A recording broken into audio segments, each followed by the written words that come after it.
என்னம்மா பேசிட்டு இருக்கிற? ஆமா, அப்புறம் காலையில் வணக்கம் வெண்டைக்காயாச்சும் இருந்தா அது சாப்பிட்டுக்கலாம். ரசம் நிறைய கிடக்குது, அரை போசி கிடக்குது. சரி வெண்டைக்காய் ஒரு கரண்டி இருந்தால் போட்டு சாப்பிட்டலான்னு வந்து பார்த்தா ஒன்றுமே இல்லை. வெறும் மிளகாய் மட்டும் கிடக்குது. வெறும் ரசத்தை ஊற்றி ரவலு எப்படி சாப்பிட்டு படுக்கிறதா பேசிகிட்டு இருக்கிறேன். நான் காய் இருந்த மாதிரி இருந்துச்சு, துணி துவைச்சிட்டுருந்தேன். சரி காய் இருக்கும்ல, வெண்டைக்காய் இருக்குது அப்படின்னு நினச்சிட்டு நான் எனக்கு காய் இருக்கிறதவே நான் இருக்குதா இல்லையானே பார்க்கவே இல்லை. அதனால சரி ரசம் இருக்குது சாப்பாடும் இருக்குதுன்ட்டு சாப்பாடு மதியம் நீ வந்து சாப்பிடுவீன்ட்டு வச்சா வைக்கிற அன்னைக்கு சாப்பிட மாட்டேங்கிற, வைக்காத அன்னைக்கு சாப்பாடு இல்லையான்னு கேட்குறேன். காலையில் இங்கே வீட்டில் சாப்பிட்டு போனது, அங்கே ஸ்கூல்லலாம் சாப்பிடல.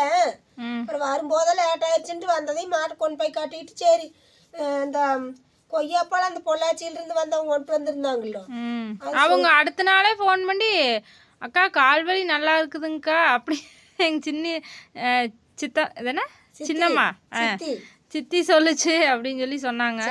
சந்தோஷம். நான் அப்போவே சொன்னேன், நல்லா மூலிகை தலையெல்லாம் அதிகமாக தான் போட்டிருக்குதுங்க தம்பி, நல்லா கேக்கு. ஆனால் வேற ஏதாச்சும் கம்ப்ளைண்ட்னா கேட்காது. இந்த முட்டி வலி, இந்த முதுகு வலிக்கு வேலை செஞ்சு வலிக்கிறதுக்குமே உட்காந்துட்டே இருந்தாங்கன்னா வலிக்கும்ல, அந்த மாதிரி வலியெல்லாம் கேட்கு. எனக்கு இந்த கையில் வந்து வேலை அதிகம் இல்லை. இது ஒரு அப்படி வலிச்சிட்டு இருந்தது, இப்படின்னா வலிக்கு. அந்த எண்ணெய் 2-3 டைம் இங்கே போட்டாது பரவாயில்ல.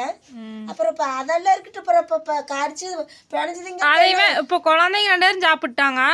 அப்புறம் அவங்க அப்பாவும் வேலைக்கு போயிட்டு நாளைக்கு தான் வரும். அதுக்குள்ளேயே ஃபோன் கட் ஆயிடுச்சு. அவங்க அப்பாவும் வேலைக்கு போயிட்டு நாளைக்கு தான் வருவோம். அப்படியாம நீ நம்ம 2 பேர் தான் சாப்பிடுமா, அதையோ ரசத்தை சூடு வண்டி போட்டு சாப்பிடு. அந்த கொஞ்சம் காய்க்கு விவசாய இல்லாத பேசுகிறேன். வெறும் ரசத்தை சூடு வண்டி சாப்பிட்டா வெடி வரைக்கும் ரசம் தான் எச்சா பசிக்கு என்ன வெடி வரைக்கும் தூக்க மரப்பட்டுருக்கிறதா. இன்னைக்கு ஒன்றும் சாப்பிடு. அப்புறம் நான் என்ன வரைக்கும் வந்து போட்டு கிடக்குது, வணக்க முடியாத வெறும் மிளகா தோழி தான் கிடக்குது. மிளகா தோழி போட்டு சாப்பிட்றதா? ரசத்தை ஊற்றி சாப்பிட இருக்கிறப்பெல்லாம் சாப்பிட மாட்டேங்கிற, இல்லாதப்பவே கேட்டேன். ரசம் இருக்கு, காலையில் வச்ச ரசம் தான் சாப்பிட நல்லா. 9 மணிக்கு மேலாச்சு. நானும் அந்த குட்டி போட்ட ஆடு வேற உடம்பு சரியில்லாதப்பா, 2 நாளாக உடம்பு சரியில்லாதையும் அதையும் ஃபோன் பண்ணி கேட்டாங்க. ஃபோன் பண்ணி கேட்டு நல்லா ஆகலின்னா மாத்திரை மெடிக்கலு கேளுங்க, கேட்டு வாங்கி போடுங்க அப்படின்னு சொல்லி சொன்னாங்க. அதெல்லாம் ஏதோ பச்சை நாய் புண்ணியத்தில் பரவாயில்ல. நானே பக்குன்னு பயந்துட்டேன். ஐயோ நான் கம்மன் இருக்க மாட்டாது. சரி குட்டி போட்ட ஆடு சும்மா கிடக்குதே அப்படின்னு இந்த சாவண்டாலத்தால ஏதோ ஒரு 4 கொத்து எத்தனை வளர்த்தி கருவேப்பந்தாலும் கிள்ளி போடுற மாதிரி ஒரு 4 கொத்து, அதுக்கு ஒரு 2 வாய்க்கும் கூட ஆகாது. அப்பவும் அதில் கருன்னு களிப்பூச்சியாட்ட ஒட்டி இருந்தது. அப்புறம் தட்டுன்னு தட்டி தான் கொண்டு வந்து கட்டி விட்டு போட்டு பள்ளிக்கூடத்துக்கு அவசரம்ட்டு போயிட்டேன். ஐயோ அந்த தலையினாலதான் இவ்வளவு வெனம் வந்திருக்குது பாவம். நீ அந்த களிப்பூச்சி இருந்திருக்கும் போட இருக்குது அந்த தலையில. ஐயோ நானே பயந்து போயிட்டேன். ஒரு 2 நாள் முழுவதுமே அசையும் போடல, ஒரு தீனும் பொறுக்கலிங்க. ஐயோ எனக்குன்னு இப்போ பக்குன்னு ஆகிப்போச்சு. இந்த இளங்குட்டி எப்படா காப்பாற்றுறது, இந்த ஆடு வேறு இப்படி இருக்குதே, பாலுக்கு என்ன வேணும்னு எனக்கு பல யோசனை. பச்சை நாய் என் புண்ணியத்தில் ஏதா இன்னைக்கு தான் அப்படியே பச்சை நாய் அம்மன் கோவில் எங்கே இருக்குதுன்னு கேட்டிருந்தீங்க.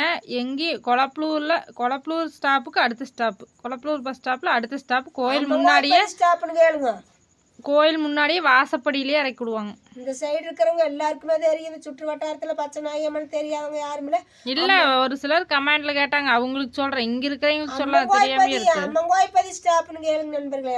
அதான் கோபி டு திருப்பூர் ரோடு இல்லைன்னா பெருந்துறையிலேருந்து வந்தீங்கனாலும் கொளப்பலூருக்கு அடுத்த ஸ்டாப் அம்மங்கோயில்பதி ஸ்டாப். சாமி கோவிலே நிறுத்துவாங்க. அது வாசப்படியிலேயே நிறுத்துவாங்க. நீங்கள் யாரையும் கேட்க தேவையில்லை. அந்த சாமி கும்பிட்டனுங்க. சாமி நல்லாயிரம் தாயே அப்படின்னு திருநீர் போட்டு ஆடும் ஆரோக்கியமாக இருக்கணும், குட்டியும் ஆரோக்கியமாக இருக்கணும், தாயே நல்லா காப்பாற்றி கொடுத்தீங்கன்னா உனக்கு நான் காணிக்கு போடணும் கும்பிட்டேன் நண்பர்களே. அந்த தாயினுடைய அருளால் ஒவ்வொரு முறையும் நான் ஆட்டுக்கு கும்பிட்டேன்னா அதான் பரவாயில்ல, நான் குணப்படுத்தி கொடுத்துருதுங்க. இன்னைக்கு இப்போ தானுங்க இந்த அரும்புல் 5 இதுக்குன்னு போய் பொலியில் தேடி அது வறண்டு போய் கிடக்குதுங்க அரும்புல். ஒரு 5 அரும்புல் பிடுங்கிட்டு வந்துடுங்க. அது இப்போ ஏதோ கடிச்சிட்டு இருக்குது பாவம்.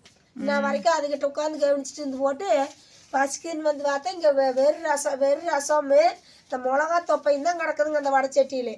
காயே வணக்கி வைக்கல. நீ வெறும் ரசத்தை ஊற்றிட்டு சாப்பிடு இன்னைக்கு, இந்த உனக்கு சாப்பாடு.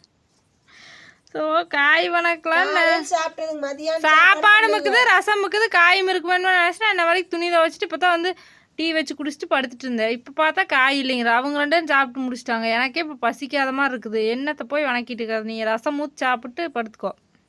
பார்த்தையா உங்கள் வீட்டிலலாம் என்ன சமையல்னு சொல்லுங்கள் ஃப்ரெண்ட்ஸ். கண்டபடி உன்னை திட்ட போறாங்க இப்படி சொல்லிட்டு இருக்கிற. அவங்கெல்லாம் ஒன்றும் சொல்ல மாட்டாங்க. அனைவருக்கும் இனிய இரவு வணக்கம். வாங்க நண்பர்களே, ரசத்தோடு சாப்பிட்டுக்கிறனுங்க. சாப்பிடலாம் வாங்க.